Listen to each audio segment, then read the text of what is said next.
to do how to work with layers, how to work with the type tool, and how to import an image. Okay, so let's start with creating a new project.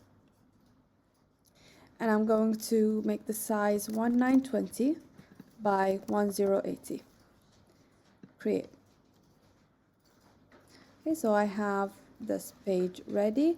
Now, for the type tool, it's similar to Word or PowerPoint or any other software.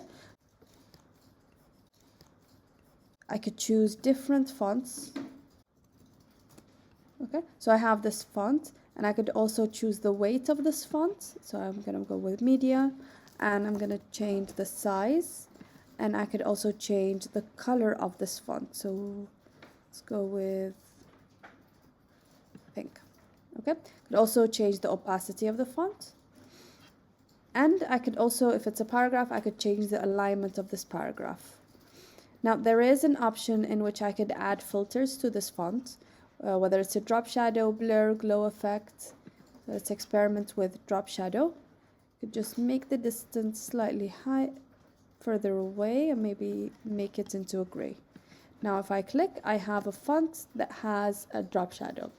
Now we have the transformation tool, and if you're ever changing the position or rotation of the font, always hit shift so then you keep the ratio and not make your font stretched or squashed.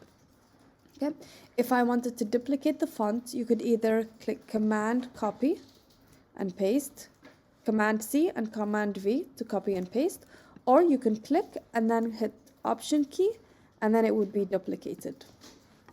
Okay, so let's just remove this. Now, there is a tool that is very helpful, especially when you're creating wireframes or when you're designing, which is the alignment tool. So if I created multiple shapes, I'll copy and paste, and let's say I didn't align them properly and I want to align them and distribute them into my stage. I'm going to click Window and go to the Alignment panel. Now I have these options. I can align them to the left or to the right or to the center. Let's align them to the center, and then I could distribute them equally. So now it has a good distribution. I could also align them to the stage. So if I take this on, they're going to be aligned into the stage. Now, let me delete this.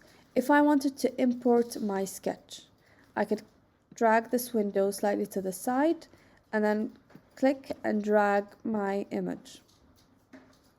Or you could, let's delete, File, Import to Stage or Library. If I import it to the library, it's going to be into my library panel. So this is the screenshot, open. Now if I go to my library panel, I can drag the image and put it into my document. So if you wanted to scale this up, again, hit shift so then you don't change the ratio. We don't want stretched or squashed images. So I'll just make it slightly bigger, zoom out, and I'll increase it slightly. I'll place it here. Okay, so currently, if you look into your timeline, this is where you're going to be working with the layers. So this is layer number 1. I could double click to change the name. So this is image, and I'm going to lock it in. But before I do, I'm going to change the opacity of this image and make it slightly transparent.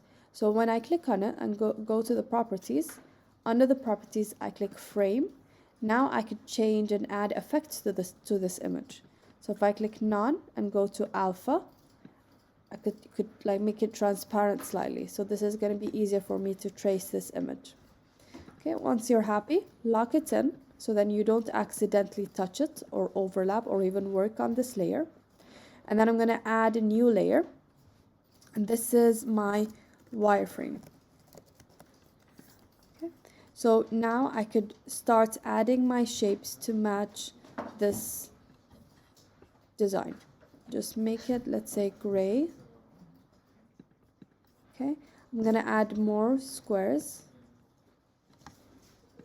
And then to duplicate, I'm going to hit Command and then just drag. Okay, again, I'm going to use the distribution the alignment tool to distribute these elements.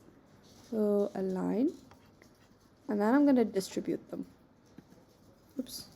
So I'm going to align, I don't want to align them to the stage. I'll just distribute them in their current layout. Now, if you're happy with the design, let's just create more. So option, then I'll create more. Once you're happy with your design, I want you to remove the image layer, so delete it, and I'll just keep this here. And I want you to export image, and we'll save this, save it to the desktop, wireframe 1, save, and we are done.